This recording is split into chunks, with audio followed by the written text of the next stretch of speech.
नमस्कार साथियों, कैसे हो आप सभी। उम्मीद है सारे अच्छे होंगे, पढ़ाई आप लोगों की अच्छी चल रही होगी। मैं सुनील मुदगल आपका अपने यूट्यूब चैनल पर स्वागत करता हूं। जैसा कि आपको पता है, अभिनय शर्मा सर ने टेस्ट सीरीज स्टार्ट कर रखी है, जिसमें हम 43 टेस्ट कर चुके हैं और ये हमारा टेस्ट नंबर 3 रह गया था बीच में, तो उसको आज सॉल्यूशन करेंगे इसका। चलो, आज के टेस्ट का पहला क्वेश्चन जो कि अलजेब्रा का दिया है। अब इसने कहा कि 2 की पावर x इजिकल टू 3 की पावर y इजिकल टू 6 की पावर माइनस जेड एक दूसरे के इक्वल है। तो मैं इसको कह सकता हूँ 2 की पावर x जो इक्वल है 3 की पावर y जो इक्वल है 6 की पावर माइनस जेड, और सभी को मैं मान लेता हूँ k के इक्वल। तो मैं इसको कह सकता हूँ 2 इजिकल टू k की पावर 1/x। इसी तरह मैं कह सकता हूँ 3 इजिकल टू k की पावर 1/y, और इसी तरह कह सकता हूँ 6 इजिकल टू k की पावर माइनस 1/z। तो इसको मैं लिखना चाहूँ तो ऐसे लिख सकता हूँ इस डाटा को 2 गुना 3 equal to k minus 1/z। अब 2 गुना 3 की पावर क्या दे रखी है, इसको लिख सकता हूँ k की पावर 1/x मल्टीप्लाई k की पावर 1/y, जो कि इक्वल होगा k की पावर माइनस 1/z। तो इसको लिख सकता हूँ k की पावर 1/x प्लस 1/y, जो कि इक्वल होगा k की पावर माइनस 1/z। तो बेस से बेस कट जाएगा, तो रिजल्ट मिलेगा 1/x प्लस 1/y, जो कि इक्वल होगा माइनस 1/z के। इसको मैं लिखना चाहूँ तो ऐसे भी लिख सकता हूँ 1/x प्लस 1/y और प्लस में 1/z, जो कि इक्वल होगा 0 के। तो हमारा ऑप्शन नंबर ए ठीक हो जाएगा। यदि आपको ये वीडियो पसंद आए तो वीडियो को लाइक और चैनल को सब्सक्राइब जरूर करें और साथ साथ में शेयर भी कर दें।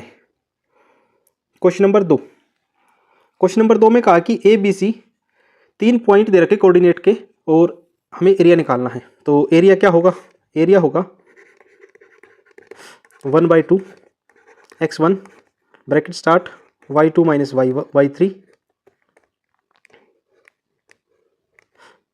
y3 प्लस में x2 y3 minus y1 plus में x3 और y1 माइनस y2। ये एरिया का फॉर्मूला होता है। तो अप्लाई कर देते हैं 1/2। x1 कितना है 4 ब्रैकेट स्टार्ट -2 माइनस का -16 प्लस में 3 y3 -16 और माइनस का 4 प्लस में 3 y1 कितना है 4 माइनस का 2। ऐसे लिख सकता हूँ 1/2 और 4 रहेगा, अंदर कितना आ जाएगा माइनस का 16 माइनस माइनस प्लस, तो माइनस का 14, और यहाँ से रिजल्ट मिलेगा माइनस का 20। तो ये 3 मल्टीप्लाई -20, और यहाँ से रिजल्ट मिलेगा 4 और 2 6 6 18 प्लस का आ जाएगा। तो उसको लिख सकता हूँ 1/2 -56 माइनस का 60 प्लस का 18।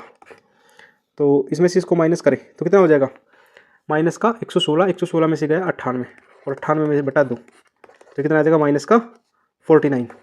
ये ऑप्शन में है नहीं और मेरे अकॉर्डिंग तो यही आंसर आना है, और किसी का कुछ अलग आए तो बता देना एक बार।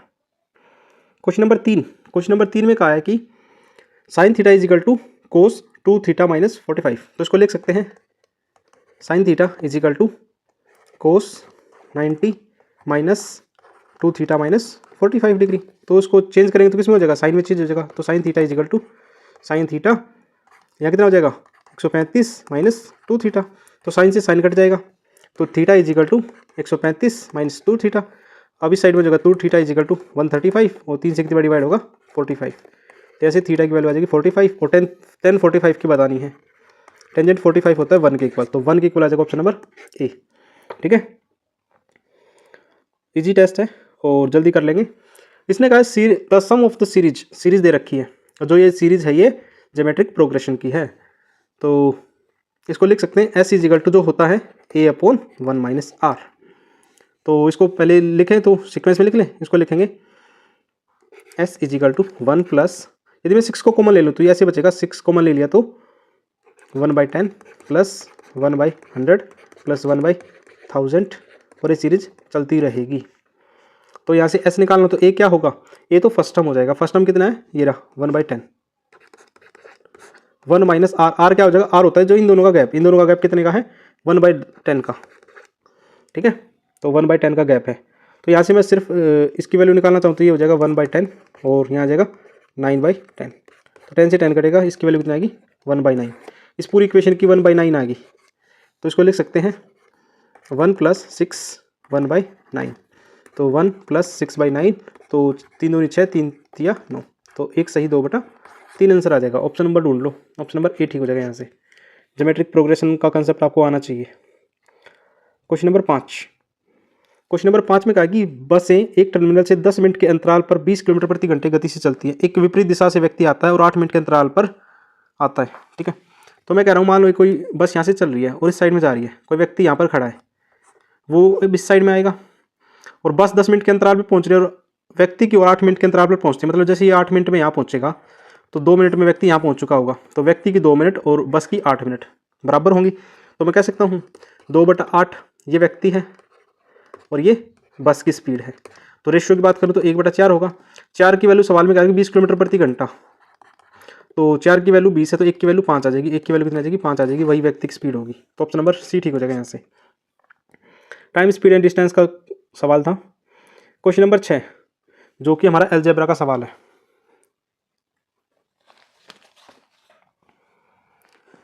क्वेश्चन नंबर 6 में यदि मैं ए की क्यूब प्लस बी की क्यूब प्लस सी की क्यूब माइनस 3 ABC का मैं फॉर्मूला लगाना चाहूँ तो एक फॉर्मूला होता है a plus b plus c और bracket start a minus b का होल स्क्वायर प्लस में b माइनस सी का होल स्क्वायर प्लस में c माइनस a का होल स्क्वायर और डिवाइड बाई क्या दे रखा है a plus b plus c. तो a plus b plus c से तो पूरा कट जाएगा, तो a माइनस बी दे रखा 3 का स्क्वायर प्लस 5 का स्क्वायर करेंगे प्लस 1 का स्क्वायर। ठीक है, तो कर देते हैं। ओ सॉरी, यहाँ 1/2 से भी मल्टीप्लाई होगा तो यहाँ 2 से डिवाइड कर देंगे इसको फिर, क्योंकि ये वाला 2 यहाँ पे शिफ्ट हो जाएगा। तो 3 तिया 9 प्लस 25 प्लस 1 तो 2, तो आ जाएगा 17.5। तो 17.5 आ जाएगा, तो ऑप्शन नंबर ए करेक्ट हो जाएगा यहाँ से। ठीक है, क्वेश्चन नंबर 7, क्वेश्चन नंबर 7 में कहा कि मिनिमम वैल्यू बतानी है, तो इसको मैं ऐसे लिख सकता हूँ जी एक्स स्क्वायर प्लस, अब देखो नीचे 1 है तो यदि मैं ऊपर भी 1 जोड़ूँ तो 1 माइनस करना पड़ेगा मुझे। आप कहोगे जी ठीक है, तो प्लस में 1/x स्क्वायर प्लस 1 और माइनस का 3, तो रिजल्ट मिलेगा x square plus 1 plus 1/x square plus 1 और माइनस का 4। तो यहाँ से x स्क्वायर प्लस 1 की जो वैल्यू हो जाएगी वो 2 हो जाएगी। अब जैसे 2 को पुट करूँगा तो 2 यहाँ और 2 यहाँ, 4 माइनस 4 0 के इक्वल हो जाएगा, तो इसकी वैल्यू 2 हो जाएगी। यहाँ प्लस का 2 दे ही नहीं रखा तो इसको काट के क्या कर लेते हैं, +2 कर लेते हैं। तो ऑप्शन नंबर बी ठीक हो जाएगा यहाँ से। ठीक है, इस सवाल में देखो कई क्वेश्चन गलत हैं और मैं करेक्ट करके ठीक करवा देता हूँ आप लोगों के लिए। और यदि ये वीडियो और ये सॉल्यूशन आप लोगों को समझ आ रहे हैं तो इसको बहुत सारे ग्रुपों में शेयर कर दिया करो। कई बार जो नए बच्चे जुड़ते हैं तो वो कमेंट यही करते हैं कि हमें अभी तक ये वीडियो नहीं मिली थी, तो एसएससी के हर एक बच्चे तक ये पहुंचा दो। क्वेश्चन नंबर 8 में कहा है XY plus YZ plus ZX is equal to 0। तो यदि मैं यहाँ से बात करूँ तो इसको लिख सकता हूँ XY प्लस YZ जो कि इक्वल होगा माइनस ZX के। इसी तरह सारी वैल्यू आ जाएंगी, तो हम इस इक्वेशन में पुट कर देते हैं। तो अब यहाँ लिख सकता हूँ 1/x स्क्वायर। अब माइनस YZ की वैल्यू रखनी होगी तो ये क्या आ जाएगी, तो आ जाएगी प्लस में XY प्लस ZX। इसी तरह 1/y स्क्वायर, ZX की वैल्यू कितनी आ जाएगी, प्लस में XY प्लस YZ। उसी तरह Z स्क्वायर की वैल्यू कितनी आ जाएगी, तो सॉरी Z माइनस XY की, तो यहाँ से आ जाएगा plus YZ plus ZX।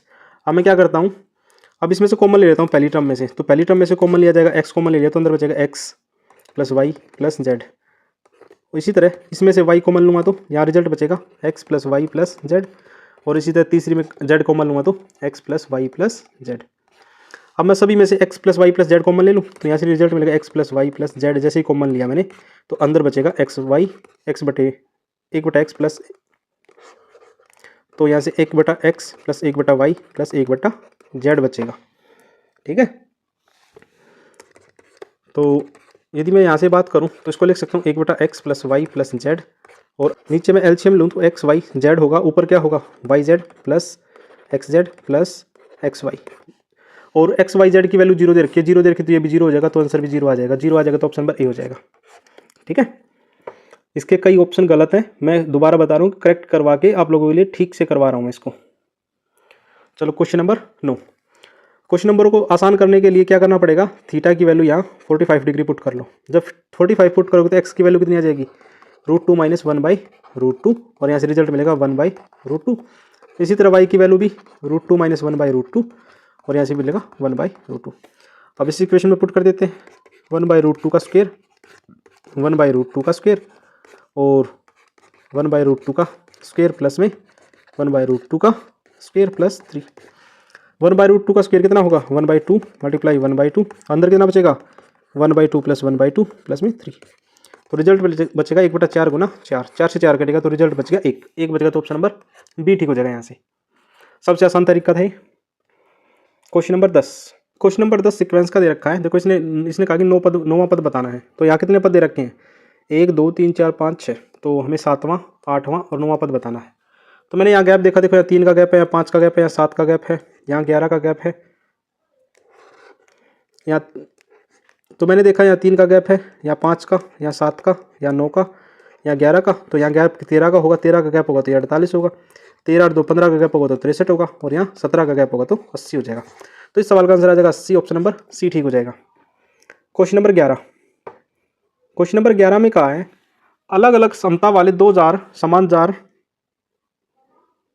Question number 11 में कहा अलग अलग क्षमता के 2 खाली जार में समान मात्रा में पानी डाला गया, जिसमें एक जार 1/4 भर जाता है, दूसरा 1/3 भर जाता है। तो मैं लेट मान लेता हूँ कैपेसिटी 1 यूनिट 4 के बराबर रही होगी। तो इसकी बात करें तो 4 गुना 4, तो इसकी टोटल कैपेसिटी 16 रही होगी, और इसकी मैं बात करूँ तो 3 गुना 4, इसकी कैपेसिटी 12 रही होगी। अब इसने कहा यदि कम क्षमता वाले जार में पानी को अधिक क्षमता वाले जार में डाला जाता है तो बड़ा जार की टोटल कैपेसिटी कितनी है 16।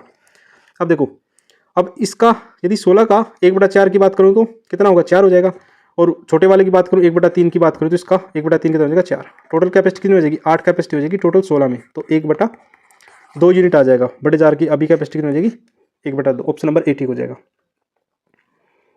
क्वेश्चन नंबर 12 में कहा कि 2y cos theta is equal to x sine theta. ठीक है, तो मैं इसको कह सकता हूँ, इसको मैं चेंज करना चाहूँ किसमें, साइन को कोसिकेंट में चेंज कर लेते हैं, कोसेक को सीकेंट में चेंज कर लेते हैं। क्या करें, कोस को सीकेंट में और साइन को कोसिकेंट में चेंज कर लेते, इसको लिख सकता हूँ 2y बटे सीकेंट थीटा जो कि इक्वल होगा x बटे कोसेक थीटा। तो 2y cosec theta is equal to होगा साइन x सीकेंट थीटा की। अब इसको इस इक्वेशन में पुट करेंगे, इसको लिख सकते हैं 2x secant theta minus y cosec theta is equal to 3। तो यदि मैं यहाँ से बात करूँ तो यह आ जाएगा 2y, तो यहाँ से आ जाएगा 2y cosec theta minus y cosec theta is equal to 3। ये हो जाएगा 4 में से y गया 3y cosec theta is equal to 3। ठीक है, 3 से 3 कटेगा, तो यहाँ से y की वैल्यू कितनी आ जाएगी 1 कोसेक थीटा का हो या फिर साइन थीटा का हो। ठीक है, अब x की वैल्यू निकालोगे तो ये आ जाएगा 2 कोस थीटा। ठीक है, तो y की वैल्यू ऐसे आ जाएगी और x की अब इसको पुट करके ही निकाल दोगे। तो x और y की वैल्यू लगा देते हैं यहाँ पे, तो इसमें लगा देते हैं x का क्या होगा x स्क्वायर मतलब 2 कोस थीटा का होल स्क्वायर प्लस y की वैल्यू 4 साइन स्क्वायर थीटा। ठीक है, तो 4 कॉमन ले लेंगे, यहाँ से आ जाएगा cos square theta plus sine square theta. तो कोस स्क्वायर थीटा पर ये किसके इक्वल आ जाएगा, ये इक्वल आ जाएगा किसके 4 के, तो 4 के इक्वल आ जाएगा, तो ऑप्शन नंबर डी ठीक हो जाएगा यहाँ से। ठीक है, क्वेश्चन नंबर 13। क्वेश्चन नंबर 13 में रेशो का सवाल है। तो इसने कहा है कि 3x माइनस वाई अपॉन में x प्लस 5y जो कि इक्वल है 5/7 के। जब मैं क्रॉस मल्टीप्लाई करूँगा तो ये आ जाएगा 21x minus 7y is equal to 5x plus में 25y। तो x की वैल्यू आ जाएगा 16x is equal to 32y। ठीक है, तो x अपॉन y कितना आ जाएगा 2/1। हमें निकाला x प्लस वाई बटे x माइनस वाई, तो 2 और 1 3, 3/1 आ जाएगा, 3/1 आ जाएगा, तो ऑप्शन नंबर ए ठीक हो जाएगा यहाँ से। ठीक है, क्वेश्चन नंबर 14। इसने कहा the linear equation such that each point on its graph has ordinate 4 times its abscissa. यदि मैं ऑर्डिनेट की बात करूँ तो ऑर्डिनेट होता है y और अब्सिसा होता है x, अब्सिसा x होगा, ये 4 टाइम है तो ये आ जाएगा y is equal to 4x। तो ऑप्शन नंबर बी करेक्ट हो जाएगा यहाँ से। ठीक है, क्वेश्चन नंबर 15। क्वेश्चन नंबर 15 में एरर है, पहले मैं बता रहा हूँ एरर क्या है। क्वेश्चन में भी एरर, यहाँ कुछ और डाटा आएगा, और ऑप्शन में भी एरर, ऑप्शन इनमें से कोई ठीक नहीं है। तो मैंने वेरीफाई किया एरर है इसमें, तो कई एरर ठीक करने से अच्छा इस क्वेश्चन को छोड़ दोगे तो ज़्यादा ठीक रहेगा। Question number 16। क्वेश्चन नंबर 16 में कहा है कि 50 संख्याओं का औसत 30 है। मैं मान लेता हूँ औसत 30 रहा होगा। अब इसने कहा कि 28 और 31 के बजाय, मैं कह रहा हूँ कि 28 प्लस 31 के बजाय इसने गलती से 82 और 13 लिख दिया, जो कि 50 संख्याओं पर होगा। तो यहाँ से मैं गलती की बात करूँ तो गलती कितनी हुई है जी, 59 लिखना चाहिए था, लेकिन 95 लिख दिया, तो गलती 50 पे हुई है। तो 59 में से 50 गए, 35 एक 36 बटे 50 मतलब। तो यदि मैं बात करूँ तो यहाँ से 0.72 की गलती हुई है, तो 0.72 माइनस कर देंगे 0.72, तो रिजल्ट मिलेगा 29.8। 29.8 मिलेगा, ऑप्शन नंबर सी ठीक हो जाएगा यहाँ से। ठीक है। क्वेश्चन नंबर 17 अलजेब्रा का क्वेश्चन है। क्या करें, देखो ए स्क्वायर और बी स्क्वायर की वैल्यू निकालनी है, तो क्या करें, पहले इक्वेशन को स्क्वायर कर दे, तो रिजल्ट मिलेगा a square x square plus b square y square plus में 2ab एक्स वाई, जो कि इक्वल होगा 36 के। इसी तरह दूसरी इक्वेशन की भी क्या करें, स्क्वायर कर देते हैं, तो b square x square plus में a square y square minus में 2ab एक्स वाई, जो कि इक्वल होगा 4 के। अब मैं यदि एलिमिनेशन करना चाहूँ तो पूरा कट जाएगा, और यहाँ से मैं एक्स स्क्वायर कॉमन ले लूँ तो अंदर बचेगा ए स्क्वायर प्लस बी स्क्वायर, और इसी तरह वाई स्क्वायर कॉमन ले लूँ तो यहाँ बचेगा ए स्क्वायर प्लस बी स्क्वायर, जो कि इक्वल होगा 40 के। अब इस इक्वेशन को यहाँ कर लेते हैं, क्या करें, ए स्क्वायर प्लस बी स्क्वायर को अलग कर लेते हैं और एक्स स्क्वायर प्लस में वाई स्क्वायर को अलग कर लेते हैं, तो 40 के इक्वल होगा। इसकी वैल्यू सवाल में 4 दे रखी है, 4 से कटेगा तो कितनी बार जाएगा, 10 बार। 10 बार जाएगा तो ऑप्शन नंबर ए ठीक हो जाएगा यहाँ से, क्योंकि ए स्क्वायर और बी स्क्वायर की वैल्यू 4 आ जाएगी। ठीक है। Question number 18। क्वेश्चन नंबर 18 में कहा है कि एक ग्राफ बनाना पड़ेगा, और ये एक्स एक्सिस पॉजिटिव होता है, ये एक्स एक्सिस नेगेटिव होता है, ये वाई एक्सिस पॉजिटिव और ये वाई एक्सिस नेगेटिव, और ये मूल बिंदु होता है -2 और 8, तो -2 और 8, तो यदि मैं इसको ऐसे क्रॉस करना चाहूँ तो ये कट जाएगा। ठीक है। 5 और 7, तो 5 ये है और 7 ये होगा, तो कट जाएगा। ठीक है। तो इसने कहा कि does not cut any axis, कोई एक्सिस नहीं कट रहा है, कट तो रहा है वाई वाला, तो वाई वाला कट रहा है, तो वाई वाला ढूंढ लो, only axis cut y axis, option number c ठीक हो जाएगा यहाँ से। Question number 19। क्वेश्चन नंबर 19 में कहा कि इसमें से किसका एक फैक्टर हो सकता है, तो चलो इसके फैक्टर बना लेते हैं। इसको कह सकते हैं 4√3 एक्स स्क्वायर, ऐसी संख्या इसकी मल्टीप्लाई करे तो 4 दूनी 8 के 24 मिले, और प्लस करे तो 5 मिले, तो प्लस का 8x माइनस 5x माइनस का 2√3, जो कि इक्वल होगा 0 के। तो यहाँ से मैं कॉमन लेना चाहूँ तो निकाल सकते हैं, 4x कॉमन ले लिया तो अंदर बचेगा √3x प्लस 2, और यहाँ से भी √3x प्लस 2, तो यहाँ से क्या मिलेगा, माइनस का √3 को निकल जाएगा, तो यहाँ 3 आएगा गलती से, चलो, जो कि इक्वल होगा 0 के। तो यहाँ से कॉमन लेना चाहे तो √3x प्लस 2, और एक मिलेगा हमें 4x माइनस √3। फैक्टर ढूंढ लो, 4x minus √3, 4x minus √3, option number D ठीक हो जाएगा यहाँ से। ठीक है। फैक्टर करने आने चाहिए आप लोगों को। Question number 20। क्वेश्चन नंबर 20 में कहा कि एक लड़का एक मैदान के बीच में खड़ा है, उत्तर में 30 डिग्री के यूनियन कोण पर उड़ते हुए पक्षी को देखता है, 2 मिनट के बाद दक्षिण में 60 डिग्री का यूनियन कोण बना देता है। पक्षी की ऊंचाई 50√3 है, तो किलोमीटर कितने घंटे के हिसाब से उड़ रहा है। तो मैं मान लेता हूँ एक बच्चा यहाँ पर खड़ा है और पक्षी यहाँ है, तो ये जो एंगल है ये बनाया इसने 30 का। 2 मिनट के बाद ये क्या है, एक साइड में, तो इसके अपोजिट में चला जाता है, तो वो क्या बना दिया उसने, सेम एंगल, 60 डिग्री का एंगल बनाया है। जो ये हाइट है कितना है, 50√3, दोनों तरफ 50√3 होगा। आप कहोगे ठीक है, मैं कह रहा हूँ जी जब 30 हो तो ये √3 होता है, ये 1 होता है। जब 1 की वैल्यू 50√3 है तो √3 की वैल्यू कितनी हो जाएगी, √3 की वैल्यू हो जाएगी 150। इसी तरह जब ये 60 के केस में ये √3 होता है तो ये 1 होता है, √3 की वैल्यू 50 है तो ये कितना हो जाएगा 50। मैं कह रहा हूँ जी 200 मीटर का डिस्टेंस आ गया इनके बीच में, और जबकि मैं बात करूँ तो टाइम की 2 मिनट में गया है, 2 मिनट में, तो 2 मिनट में 200 मीटर। ठीक है। 6 की वैल्यू 600 मीटर। ठीक है। और 60 मिनट में 6000 मीटर। 6000 मीटर का मतलब 6 किलोमीटर, तो स्पीड कितनी आ जाएगी 60 मिनट में, 6 kilometre per hour. Option number D ठीक हो जाएगा यहाँ से। ठीक है।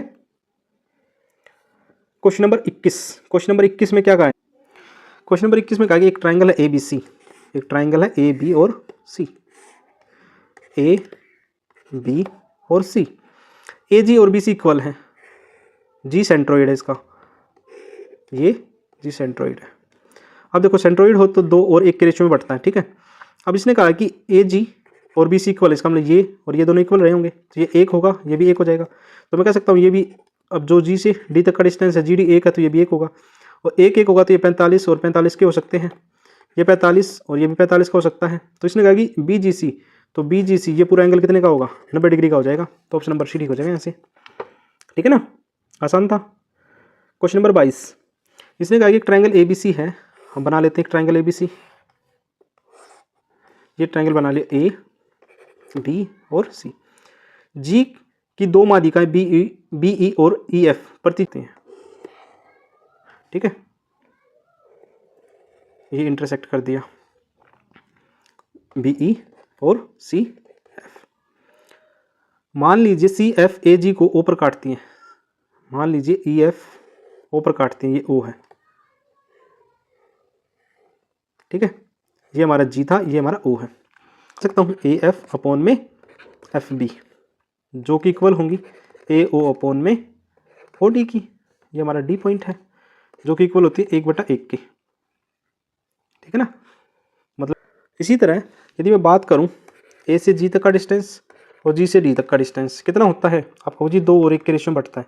तो क्या करें, मैं पूरी लेंथ को एक दूसरे के इक्वल मान लूँ। इक्वल बनाने के लिए क्या करें, इसकी मैं मल्टीप्लाई 2 और 2 से कर दूँ तो ये आ जाएगा 4/2। टोटल का जो कितना आ गया 6 12 टोटल 6 आ गई। तो यहाँ से यदि मैं 3 और 3 की मल्टीप्लाई करूँ तो कितना हो जाएगा 3 और 3, यहाँ से 6 यूनिट आ गई। तो मैंने देखा यहाँ से AO जो कि 3 है। ठीक है, और यदि मैं OD की बात करूँ तो यहाँ से कितना है 3 है, OD भी कितना है 3 है। आप कहोगे ठीक है, तो GD की वैल्यू कितनी है 2, GD की वैल्यू 2 है। यदि ये G से D की वैल्यू 2 है और पूरी वैल्यू 3 है तो ये कितना बचेगा 1 बच जाएगा। तो यदि मैं OG की वैल्यू निकालने तो 3 - 2 1 यूनिट आ जाएगा। अब AO कितना है, AO 3 है, तो ये 3 आ गया और ये 1 आ गया, 3 1 आ गया, तो ऑप्शन नंबर D ठीक हो जाएगा यहाँ से। ठीक है, इसको वैसे भी पता होती है बच्चों को ज़्यादातर ये थ्योरम, जिसको ना पता हो तो अब सीख लिया होगा। क्वेश्चन नंबर 23, एरिया बताना हमें। इसने कहा कि 5x + 7y, 5x + 7y जो कि 35 के इक्वल है, और 4x + 3y जो कि इक्वल है 12 के। यदि यहाँ से मैं x और y है, x को एक बार 0 मान लेते हैं, एक बार y को 0 मान लेते हैं, तो y की वैल्यू 5 आ जाएगी, और इसकी जब y को 0 मानेंगे तो इसकी वैल्यू 7 आ जाएगी। और दूसरी वाली इक्वेशन में इसमें जब x को 0 मानेंगे, जब x को 0 मानेंगे तो y की वैल्यू 4 आ जाएगी, और x की वैल्यू जब y को 0 मानेंगे तो x की वैल्यू 3 आ जाएगी। यदि मैं इसको ग्राफ में पुट करना चाहूँ, जब x 0 हो तो y 7 होगा, और y 7 हो तो x 0 होगा, तो एक लाइन तो ये बनेगी। जब x 0 हो तो y 4 होगा, आपको ये रहा, और जब x 3 हो तो y 0 होगा। तो ये ग्राफ कुछ ऐसे बनेगा। ठीक है, तो ये जो पॉइंट है ये कौन कौन से 3 है और ये 7 है। जो बेस है वो कितना बच गया, बेस है कितना, वो 4 बच गया। इसका मतलब बेस तो आ गया, अब हमें हाइट निकालनी है, ये वाली हाइट निकालनी है। तो हाइट निकालने के लिए क्या करें, तो इसको मैं 4 से मल्टीप्लाई करूँ और इसको 5 से करूँ, तो रिजल्ट मिलेगा हमें 20x + 28y = 140, और इसको मैं 20x + 15y जो कि इक्वल होगा 180 के, जो कि इक्वल होगा 12 × 5 = 60 के। तो ये माइनस करेंगे तो माइनस करेंगे और माइनस कर देंगे, तो रिजल्ट बचेगा 13y = 80। तो y की वैल्यू यहाँ से कितना आ जाएगा 80/13। अब निकालना मुझे एरिया। एरिया निकालने के लिए क्या चाहिए, 1/2, बेस कितना 4 है और एरिया कितना, हाइट कितनी है 80/13, तो 2 से कितना कटेगा 2 बार, तो रिजल्ट बचेगा 160/13। तो ऑप्शन नंबर ए ठीक हो जाएगा। कुछ क्वेश्चन आसान नहीं है, लेकिन क्या करें, सवाल करने पड़ते हैं। क्वेश्चन नंबर 24, क्वेश्चन नंबर 24 है जो कोऑर्डिनेट ज्योमेट्री का है। देखो यहाँ से मैं बात करूँ तो या तो पॉजिटिव आएगा और या नेगेटिव आएगा। इसका मतलब जो y है वो कहीं ना कहीं x से छोटा रहेगा, x से छोटा रहेगा, तो ऑप्शन नंबर सी कट जाएगा। ठीक है, ऑप्शन नंबर बी कट जाएगा। x नेगेटिव नहीं होगा तो ऑप्शन नंबर डी भी कट जाएगा, ऑप्शन नंबर ए बच जाएगा। ठीक है, ये सबसे बेस्ट तरीका था इसका। क्वेश्चन नंबर 25, जो क्वेश्चन नंबर 25 है वो हम करवा चुके हैं। सेम टाइप का क्वेश्चन नंबर 12 के इक्वल जैसा है, तो इसका जो आंसर आ जाएगा वो आ जाएगा ऑप्शन नंबर बी, 4 आंसर आ जाएगा। आप लोगों ने यहाँ तक की वीडियो देखी उसके लिए थैंक यू सभी का, और ऐसे ही प्यार बनाए रखें और साथ साथ में शेयर भी करते रहे। और जिसको PDF चाहिए तो सुनील मैथ्स वाला टेलीग्राम ज्वाइन कर लें अभी से।